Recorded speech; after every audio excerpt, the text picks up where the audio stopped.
Hello class. Welcome back बच्चों। लो प्यारे बच्चों, स्टार्ट कर रहे हैं नया लेक्चर। तो नए लेक्चर में बात कर रहे हैं लास्ट प्रैक्टिकल चैप्टर की, कैश फ्लो की। ठीक है ना जी, जो जिसके अलावा तुम्हें सब कुछ आता है। ठीक है ना जी। ऐसे ही होता है। वो जो जो चैप्टर रिवाइज होता जाता है उसके लिए बच्चे बोलना बंद कर देते हैं, जो रह जाता है उसके लिए बोलना शुरू हो जाता है। भैया बस कैश फ्लो ही नहीं आता, बाकी तो सब आता है। लो जी, कैश फ्लो भी सुनी लो बेटा। बाबू सब सामने देख रहे हैं मेरी तरफ। आज का लेक्चर थोड़ा सा छोटा होगा, कल का लेक्चर थोड़ा सा बड़ा होगा। ठीक है ना जी। कुछ चीजें ऐसी हैं बेटा जो फ्लो में ही हो अच्छी हैं, तो वो कल होनी है। ठीक है ना जी। आज शुरू करेंगे तो लेक्चर को कम से कम 1.25 घंटे चाहिए, अगर वो भी आज ही कराना हो तो। बाबू चर्चा शुरू करते हैं। आपने कुछ नहीं लिखना, सामने देखना है बस।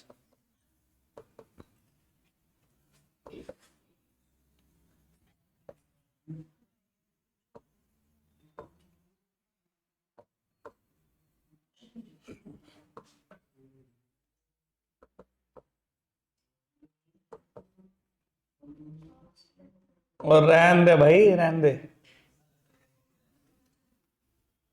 भेजते हैं तो इंडियन आइडल में। सामने देखना बेटा। बाबू कैश फ्लो स्टेटमेंट क्या होती है बेटा? Cash flow statement shows flow of cash and cash equivalent during a year.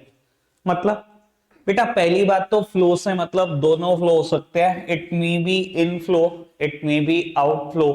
और बेटा कैश फ्लो स्टेटमेंट एक ऐसी स्टेटमेंट है जिसमें आपको ये बताना होता है कि कैश और कैश इक्विवेलेंट जो दिखाई दे रहा है वो कहां से आ रहा है या कहां जा रहा है, बस इतनी सी बात। यानी कि बेटा you are well knowing the answer in advance. सब कुछ पहले से ही पता होगा, प्री प्लान्ड होगा।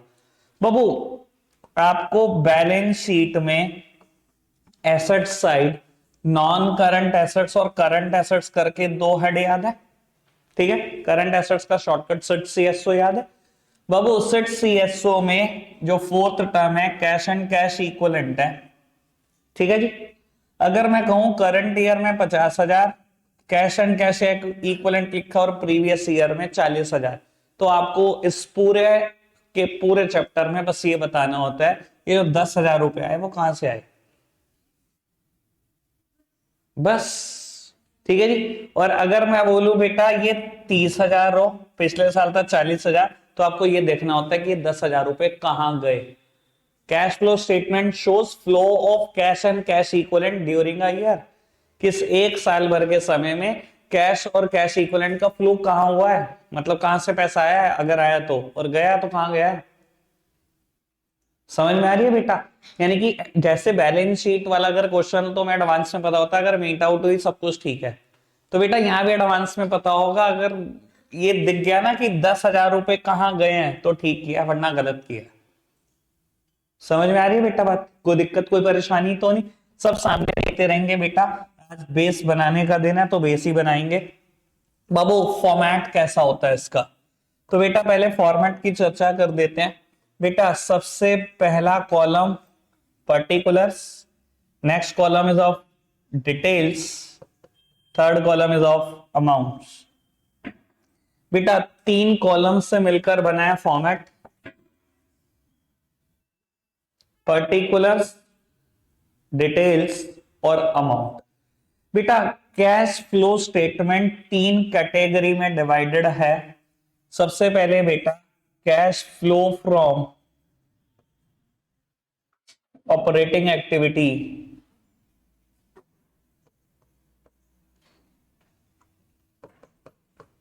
उसके बाद बेटा कैश फ्लो फ्रॉम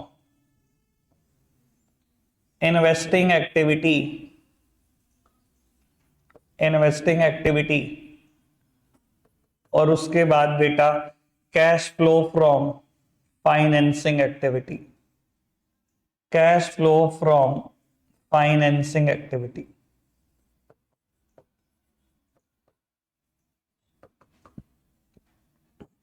बेटा तीन पार्ट में डिवाइडेड होती है cash flow statement. Cash flow from operating activity, cash flow from investing activity और cash flow from financing activity. ठीक है जी। मान लो बेटा मैंने यहां पर पर्टिकुलर्स में कुछ चीजें लिखी, और बेटा इस साइड का टोटल कर दिया मैंने ऑपरेटिंग एक्टिविटी का, और मान लो रिजल्ट ये आया कि यहां पर 40,000 आए मेरे बिजनेस में, पैसे कैश आया 40,000 का। तो मैं क्या लिखूंगा बेटा, cash inflow from operating activity 40,000। कोई दिक्कत कोई परेशानी तो नहीं बाबू? मैंने इन्वेस्टिंग एक्टिविटी में भी बहुत सारे पर्टिकुलर लिखे और यहां पर बेटा 30,000 रुपीज आए, तो मैं क्या लिखूंगा, cash inflows from investing activity. ठीक है जी।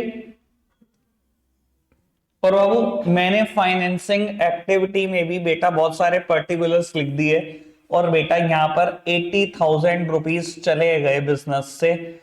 बाबू एट द एंड क्या हुआ, पहले तो मैं यहां क्या लिखूंगा बेटा, cash used in financing activity, कि कैश फाइनेंसिंग एक्टिविटी में यूज्ड हुआ है। देख लो ऊपर क्या लिखा है मैंने, ऊपर क्या लिखा है, पैसा आया तो लिखा है इनफ्लो हुआ, और गया तो क्या लिखा मैंने, cash used in financing activity. बाबू मैंने समरी देखी, 70,000 आए, 80 चले गए। यहां जब भी माइनस लिखना होगा मैं ब्रैकेट में लिखूंगा, इस पूरी बुक का यही रूल है। बाबू मैंने देखा कि 10,000 रुपए ओवरऑल चले गए। देख पा रहे हो आप? इसमें हम क्या करते हैं बेटा, ओपनिंग कैश और कैश इक्विवेलेंट ऐड करते हैं। ठीक है जी।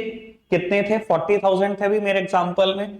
बाबू मैंने 40,000 रुपए ऐड करे, it must be equal to the closing cash and cash equivalent. और अगर एक क्लोजिंग कैश और कैश इक्विवेलेंट के बराबर आया, इसका मतलब आपने सब कुछ ठीक ठाक किया। मैं इस पूरे चैप्टर में क्या जान रहा हूं कि कैश का इनफ्लो हुआ है तो कहां से हुआ है, आउटफ्लो हुआ है तो कहां हुआ है। ठीक है ना जी। मैंने यही तो बताया था आपको कि अगर 10,000 नेगेटिव आ जाए तो बेटा समझ जाना आपने सब कुछ ठीक ठाक किया। ये देखो ना बेटा, बाबू एक सेकंड, मैंने कहां पर बनाया था, ऊपर ही बनाया था क्या, मैंने रबी कर दिया था, वो मैंने रबी कर दिया था। मैंने भी एग्जांपल लिया था ना बेटा, 40 और 30, 40 और 30 लिया था ना, प्रीवियस ईयर 40, करंट ईयर 30। तो मैं यही तो जानना था कि 10,000 रुपए कहां चले गए, तो मुझे पता तो लग गया, 40 यहां से आए, 30 यहां से आए, और 80 यहां चले गए, तो पता लग गया ना 10 ही गए हैं। इसका मतलब मैंने सब कुछ ठीक ठाक किया है। यानी कि जो भी ओवरऑल आंसर होगा, अगर बेटा उसमें मैं ओपनिंग कैश और कैश इक्विवेलेंट ऐड कर दूं, तो बेटा ये हमेशा बराबर होगा क्लोजिंग कैश और कैश इक्विवेलेंट के। सृष्टि थोड़ी देर बाद पूछेगी ना दोबारा, अभी थोड़ी देर पहले तक आता नहीं था चैप्टर, और तब से देखा नहीं जा रहा बोर्ड। कोई दिक्कत कोई परेशानी तो नहीं अभी तक? अब बेटा मुद्दा उठता है इस पूरे चैप्टर के लिए, कैश और कैश इक्विवेलेंट है क्या। ठीक है जी। बाबू ऐसा हो सकता है चैप्टर 1 में आपने जो कैश और कैश इक्विवेलेंट पढ़ा हो वो ना हो, थोड़ा सा चेंज है यहाँ पर कैश और कैश इक्विवेलेंट। बाबू वहां आप क्या पढ़ते हो, कैश और कैश इक्विवेलेंट, कैश बैलेंस मतलब कैश इन हैंड कह लो, cash at bank, cheque in hand, draft in hand,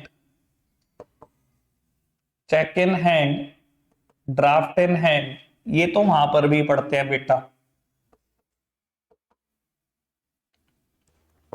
marketable securities, marketable security मतलब बस बेचने के लिए खरीदी है, मार्केट करने के लिए खरीदी है। करंट इन्वेस्टमेंट और बेटा शॉर्ट टर्म इन्वेस्टमेंट। सर ये दोनों टर्म, शॉर्ट टर्म इन्वेस्टमेंट और करंट इन्वेस्टमेंट, बेटा ये अगर आप चैप्टर 1 के हिसाब से देखो तो कभी भी कैश और कैश इक्विवेलेंट नहीं होती, बाकी सारी चीजें तो होती है। ठीक है ना, ये कभी नहीं होती। पर बेटा इस पूरे चैप्टर में ये 6 चीजें कैश और कैश इक्विवेलेंट रहेंगी, ध्यान रखना, कैश और कैश के बराबर चीजें। कोई दिक्कत कोई परेशानी तो नहीं? समझ में आ रही है सारी बात अभी तक जितनी भी बोली? ठीक है। अब बेटा थोड़ा थोड़ा मुद्दा आगे बढ़ाना शुरू करता हूं। अब बेटा मुद्दा ये उठता है ऑपरेटिंग एक्टिविटी में क्या क्या जाता है, और इन्वेस्टिंग में क्या क्या जाता है, और फाइनेंसिंग में क्या क्या जाता है। अब ये चर्चा को आगे बढ़ाना शुरू कर रहे हैं, और यहां से चैप्टर बेटा प्रैक्टिकली बिल्कुल शिफ्ट हो रहा है। ठीक है जी। बाबू आसान करेंगे। मैं तो ये कहता हूं बेटा, अगर किसी ने बैलेंस शीट पूरी रट रखी है, एसपीएल रट रखा है, तो उसके लिए हर चैप्टर आसान होता है इस बुक का, हर चैप्टर। आप देख लो रेशो में भी, मैं तो सीधा बोला, डेट मतलब नॉन करंट लायबिलिटी। अब जिस आदमी को यही नहीं पता नॉन करंट लायबिलिटी क्या, पहले वो उसके ऊपर मत था करे। मैं तो सीधा बोला ना, इक्विटी मतलब शेयर होल्डर फंड। भैया जिसको पता वही तो झेल पाएगा। जिसको पता शेयर होल्डर फंड में share capital reserve and surplus आते हैं, कितने रिजर्व एंड सरप्लस आते हैं सब रटा पड़ा है, तो वही तो झेल पाएगा पेपर में। ठीक है जी बाबू। अब लाइबिलिटी साइड का फॉर्मेट ऐसा था कि शेयर होल्डर फंड थे, इसमें भी दो बातें थी बेटा, एक शेयर कैपिटल और दूसरा रिजर्व एंड सरप्लस। देन बेटा नॉन करंट लाइबिलिटीज थी, देन बेटा करंट लाइबिलिटीज थी, फिर टोटल। ऐसे ही बेटा एसेट्स में नॉन करंट एसेट्स और करंट एसेट्स सब सामने देखना मेरी तरफ। बाबू मुझे नहीं पता आप इन चीजों को कितना अच्छे से समझते हो, पर मेरा मानना तो ये है कि reading is important. Cash flow from operating activity, cash flow from investing activity, cash flow from financing activity. समझते हो फाइनेंसिंग एक्टिविटी? किस किस एक्टिविटी ने मेरे बिजनेस में फाइनेंस दिया है, मेरे धंधे को चलाने के लिए पैसा दिया है। और एक बात बताऊं बड़ी सिंपल सी, वैसे अभी तो मैं जितनी बातें बोलूंगा जनरल बोलूंगा, थोड़ी थोड़ी एक्सेप्शंस आती रहेंगी, वो धीरे धीरे आती रहेंगी। बाबू धंधे को चलाने के लिए पैसा ना सिर्फ दो ही जगह से आता है, या तो बेटा ये हिस्सा शेयर होल्डर फंड में सिर्फ शेयर कैपिटल की बात कर रहा हूं, और या पूरी नॉन करंट लाइबिलिटी, यानी कि यहां पर जो कुछ लिखा है ये फाइनेंसिंग एक्टिविटी का पार्ट है। और जो चीज जहां जाएगी उससे रिलेटेड खर्चे और इनकम भी वहीं जाएंगे। यानी कि इक्विटी शेयर कैपिटल से आया हुआ पैसा, प्रेफरेंस शेयर कैपिटल से आया हुआ पैसा, और बेटा नॉन करंट लाइबिलिटी में चाहे आप कह लो बोरोइंग से आया हुआ पैसा, चाहे आप कह लो बेटा डिवेंचर से आया हुआ पैसा, चाहे आप कह लो पब्लिक डिपॉजिट से आया हुआ पैसा, सबका सब कहां जाएगा? फाइनेंसिंग एक्टिविटी में। ठीक है जी। दूसरी बात बाबू, अगर ये फाइनेंसिंग में जाएंगे तो इससे रिलेटेड खर्चे और इनकम भी कहां जाएंगे बेटा? फाइनेंसिंग में ही जाएंगे। यानी कि डिवेंचर का इंटरेस्ट कहां जाएगा? फाइनेंसिंग में। प्रेफरेंस का डिविडेंड कहां जाएगा? फाइनेंसिंग में। जो जहां जाएगा उससे रिलेटेड खर्चे और इनकम भी वहीं जाएंगे। कोई दिक्कत कोई परेशानी तो नहीं? ठीक है नहीं बाबू। अब मुद्दा उठता है cash flow from investing activity का। भैया ये क्या बोला है? इन्वेस्टिंग, कहां कहां पैसा आपने इन्वेस्ट किया हुआ। ठीक है जी बाबू। मेरा ख्याल तो बस इन्वेस्टमेंट सिर्फ यही होती है बाबू। पूरे नॉन करंट एसेट्स में जितने मुद्दे हैं ये सब इन्वेस्टिंग एक्टिविटी का ही पार्ट है। मैंने मशीनरी खरीदने में पैसा खर्च करा, मैंने फ्लैट खरीदने में पैसा खर्च करा, मैंने लैंड खरीदने में पैसा खर्च करा, मैंने फ्लैट खरीदने में पैसा खर्च किया, सारी इन्वेस्टमेंट नॉन करंट एसेट्स में ही लिखी जाती है। अगर ये वहां जाएगा तो इससे रिलेटेड खर्चा और इनकम भी कहां जाएगा? इन्वेस्टिंग में ही जाएगा। मैं कहूं बेटा मैंने फ्लैट खरीदा, आप कहोगे नॉन करंट एसेट है, चलो इन्वेस्टिंग दिखा दो पुत्र। साथ ही साथ अगर फ्लैट से कोई रेंट भी आ रहा है, जो चीज जहां जाएगी उससे रिलेटेड इनकम भी कहां जाएगी? वहीं जाएगी। उससे रिलेटेड खर्चे भी कहां जाएंगे? वहीं जाएंगे बेटा, इन्वेस्टिंग में ही रहेंगे। ठीक है जी। मैंने बैंक में एक लॉन्ग टर्म के लिए एफडी करा रखी है, ठीक है, नॉन करंट एसेट्स का पार्ट है बाबू।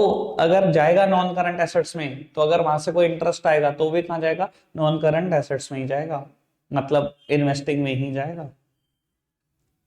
कोई दिक्कत कोई परेशानी तो नहीं? समझ में आ रही है बात बाबू? तो ऑपरेटिंग एक्टिविटी में क्या जाएगा? सर ऑपरेटिंग एक्टिविटी आपके ऑपरेशंस में लगा हुआ पैसा बाबू। करंट एसेट्स और करंट लायबिलिटी बिजनेस के डे टू डे ऑपरेशन में हेल्पफुल होती है, एज वेल एज पूरा एसपीएल। ये सारा का सारा बेटा ऑपरेटिंग एक्टिविटी का पार्ट है, पूरा एसपीएल, सीएल और सीएल विद सम एक्सेप्शन। वो धीरे धीरे पता लग जाएगा, मैंने एक ओवरव्यू दे दिया आपको इस चैप्टर का। ठीक है जी, ओवरव्यू क्लियर हुआ? हाँ जी बेटा। हाँ एक एक चीज से और होगी अभी धीरे धीरे, एक्सेप्शंस के बाद धीरे धीरे। अगर मैं आज सब कुछ छेड़ूंगा ना बेटा बहुत दिक्कत हो जाएगी, बहुत दिक्कत। ठीक है ना, धीरे धीरे बढ़ेंगे स्टेप बाय स्टेप, ऐसे जल्दी जल्दी कदम नहीं रख सकते। ठीक है जी। एक एक्सेप्शन की आज बात कर लेता हूं जो ये मुद्दा छेड़ रही है, बस सिर्फ एक। ठीक है जी, समय के साथ साथ होगा सब कुछ, जल्दी ना मचा बाबू। पहली बात तो चलो एक्सेप्शन बोलने से पहले मैं एक बात कर देता हूं। देखो मैंने आपको क्या बोला, मुझे पूरे चैप्टर में कैश का इनफ्लो या आउटफ्लो देखना है। ठीक है जी। और आपको एक बात बताऊं, पूरी 11th क्लास से लेकर 12th के यहां तक आने तक अपना प्रॉफिट लॉस कैलकुलेट करते हो, मैं आपको कहूंगा बच्चों, इनफ्लो हो रहा है, आउटफ्लो, और आप बताओगे भैया इतना लॉस हो रहा है, देखना होगा ये। कैश फ्लो स्टेटमेंट करने में ना सबसे ज्यादा बच्चों को यही दिक्कत आती है कि वो प्रॉफिट लॉस में उलझे होते हैं, और मैं कह रहा होता हूँ इनफ्लो आउटफ्लो बता दो। बेटा मुझे ये नहीं जानना कि प्रॉफिट हो रहा है या लॉस, मैं ये निकालने नहीं बैठा हूं यहाँ पर, मैं ये निकालने बैठ रहा हूँ कैश आ कितना रहा है और जा कितना रहा है। समझ में आ रही है बात? और ये बात मैं 5 या 6 बार बोलूंगा, ठीक है जी। अगर उसके बाद भी समझ ना आए ना आपको, तो बेटा फिर मोटी बुद्धि का कोई इलाज नहीं। 5 या 6 बार बोलूंगा ये बात, प्रॉफिट लॉस नहीं चाहिए मुझे, मुझे कैश का इनफ्लो या आउटफ्लो चाहिए। अब एक एक्सेप्शन की बात कर लेते हैं बेटा, बैंक ओवरड्राफ्ट, ठीक है, it is the part of current liability, ठीक है। अब यहाँ ना बतेरे लोगों के अलग अलग मत है, सबके अलग अलग ओपिनियन है। अब ओपिनियन सुन लो। लोग कहते हैं करंट लाइबिलिटी का पार्ट है, ठीक है जी, ऑपरेटिंग में दिखाना चाहिए। कुछ लोग कहते हैं भैया कैश और कैश इक्विवेलेंट में आपने बैंक का बैलेंस दिखाया तो बैंक ओवरड्राफ्ट, बैंक का नेगेटिव बैलेंस है, तो कैश और कैश इक्विवेलेंट होना चाहिए। बाबू ना तो वो कैश और कैश इक्विवेलेंट है, ना ही वो ऑपरेटिंग एक्टिविटी का पार्ट है। बाबू तो बैंक ओडी क्या है? एक एक्सेप्शन है बाबू, bank OD is the part of financing activity. Why it is the part of financing activity? क्योंकि बेटा अगर आप देखोगे प्रैक्टिकली तो इसने भी आपके बिजनेस को फाइनेंस ही दिया। आपके बैंक अकाउंट में 50,000 रुपए पड़े हुए थे, आपने किसी सप्लायर क्रेडिटर को 1.5 लाख का चेक काट दिया, 1 लाख से बैलेंस नेगेटिव हो गया, वही बैंक ओडी है ना। प्रैक्टिकली बेटा उसकी वजह से तो मेरे धंधे में पैसा आया या गुड्स आया। It is a part of financing activity. समझ में आई बात? मैंने एक एक्सेप्शन की बात करी, ज्यादा नहीं करेंगे, ठीक है जी, वो समय के साथ साथ करेंगे। कोई दिक्कत कोई परेशानी तो नहीं बाबू? अभी ना हम एक चीज की चर्चा कर रहे हैं, मैं कुछ स्टेटमेंट लिख रहा हूं, आपको मुझे बताना है किन चीजों से इनफ्लो हुआ, किन चीजों से आउटफ्लो हुआ, और किन चीजों से नो फ्लो हुआ। डोंट टेल मी प्रॉफिट हुआ या लॉस हुआ। किन चीजों से पैसा आया, किन चीजों से पैसा गया, और किन चीजों से कुछ भी नहीं हुआ, ना पैसा आया ना गया, पैसा बिजनेस में ही रहा। ठीक है जी, स्टेटमेंट लिखना शुरू करना, 10-12 स्टेटमेंट लिखेंगे, ठीक है जी, और फटाफट से सॉल्व करेंगे इसको। फटाफट से लिखना बेटा, है सबने लिखनी है, सबने, है बेटा। आंसर आंसर लिख लो।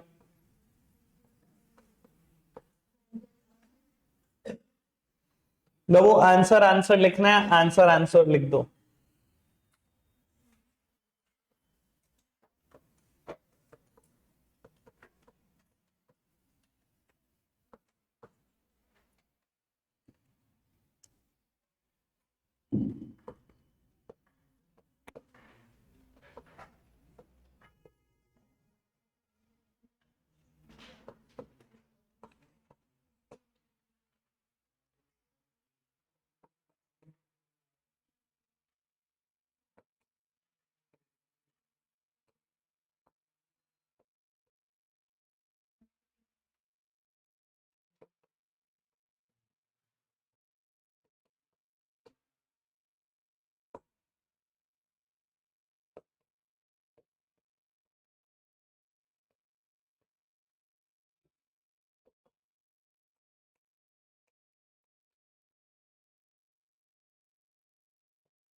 ओ, मैंने 10 आइटम दिए हैं, इनके ऊपर अच्छा खासा डिस्कशन होगा।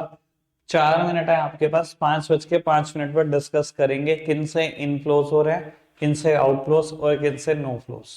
ठीक है जी, स्टार्ट हो जाओ फटाफट से। लो पुत्र सामने देखना, जरा डिस्कस करते हैं फटाफट से। बेटा purchase of machinery 1 lakh, outflow. Machinery खरीदी, पैसा तो गया, पैसे को ही देखना सिर्फ, कैश को। बेटा sale of stock of costing 2 lakh for 1,20,000, 2 lakh का स्टॉक 1,20 में बेच दिया। डोंट टेल मी लॉस हुआ, मुझे नहीं जानना। पैसा आया कि गया? आया। 1,20 तो आया ना, बस 1,20 की बात करो। डेप्रिसिएशन ऑन मशीनरी, पैसा गया? नहीं, क्या हुआ? कहीं नहीं गया। बाबू कभी भी परेशान हो, आया या गया, सब जर्नल एंट्री सोच लेना। एंट्री क्या हुई? डेप टू मशीनरी, कहीं कैश आया या गया? बाबू no flow. Provision for bad and doubtful debt is to be created at the rate 5% of debtor. Sir काम की बात बता रहा हूं, सुनना। बेटा कोई भी प्रोविजन क्रिएट करना हो दुनिया का, कोई भी रिजर्व क्रिएट करना हो दुनिया का, कभी कोई फ्लो नहीं होता। बेटा आपने मेरा ख्याल बेसिक्स जरूर पढ़े होंगे प्रोविजन और रिजर्व के। क्या होता है प्रोविजन? अपने प्रॉफिट में से एक अमाउंट को सेट असाइड करना for the non liability is provision, for the unknown liability is reserve. बेटा प्रॉफिट में से एक अमाउंट अलग निकाल के रख दिया, बिजनेस में ही तो रखा हुआ है, किसी को दिया तो नहीं, तो कैसे कोई फ्लो हो सकता है? मेरे बिजनेस का कैश मेरे बिजनेस में ही पड़ा हुआ है। प्रोविजन और रिजर्व से ध्यान रखना बेटा, कभी भी कोई फ्लो नहीं होता। यानी कि यहां पर भी नो फ्लो, यहां पर भी no flow. Interest on borrowing, outflow, ब्याज दिया बेटा। बाबू proposed dividend, final dividend, declaration of interim, declaration of final dividend. इसकी बहुत बड़ी कहानी है, आराम से समझ लो। नहीं अभी जल्दी नहीं करते, ठीक है जी, जल्दी ना करो फिर पछताना पड़ेगा बाद में। बाबू प्रपोज्ड डिविडेंड की पहले बात कर देते हैं। वैसे बता देता हूं, प्रपोज्ड डिविडेंड एक कंटिंजेंट लायबिलिटी थी, अगर कभी पढ़ी गई मुझसे तो। ठीक है जी। बाबू आपका साल है 1 अप्रैल 23 से लेकर 31 मार्च 24। ठीक है जी, लेट सपोज बेटा साल भर चल रहा है, चल रहा है, चल रहा है। बेटा कहीं 10 महीने के बाद 31 जनवरी को बोर्ड ऑफ डायरेक्टर को लगता है कि हम ना ठीक ठाक मुनाफा कमा चुके हैं, शेयर होल्डर को डिविडेंड देना चाहिए। तो उन्होंने 31 जनवरी को ना अपनी मीटिंग में, बोर्ड ऑफ डायरेक्टर की मीटिंग का नाम होता है बोर्ड मीटिंग में, बोर्ड मीटिंग में ना अनाउंस कर दिया कि हम डिविडेंड देंगे शेयर होल्डर को। ठीक है जी। बाबू इन्होंने ये डिविडेंड को ना प्रपोज कर दिया अपनी मीटिंग में, से बोलते हैं हम प्रपोज्ड डिविडेंड। ठीक है बाबू, अब जब भी शेयर होल्डर मिलेंगे, जो भी मीटिंग करेंगे, शेयर होल्डर की मीटिंग होती है जनरल मीटिंग, वो अपनी मीटिंग में फाइनलाइज करते हैं इस डिविडेंड को। बाबू वो कम कर सकते हैं, बढ़ा सकते हैं, या जीरो कर सकते हैं इस डिविडेंड को। हमेशा प्रपोज कौन करता है? Board of director board meeting में। फाइनल कौन करता है? शेयर होल्डर अपनी जनरल मीटिंग में। ठीक है जी। बाबू ये next financial year, coming financial year 24-25 में मीटिंग होने वाली है, इससे पहले ये मीटिंग नहीं हुई। मुझे बताओ यहां कोई पैसा गया क्या? नहीं गया। बाबू प्रपोज डिविडेंड से कोई फ्लो नहीं होता। ठीक है जी। और यही सोचो बाबू, यहाँ ये मीटिंग हो गई, मान लो कभी भी समझ लो 1 मई 2024 को, और इन्होंने बेटा फाइनल कर दिया डिविडेंड। अब पे हो जाएगा। यहां क्या हो गया बेटा?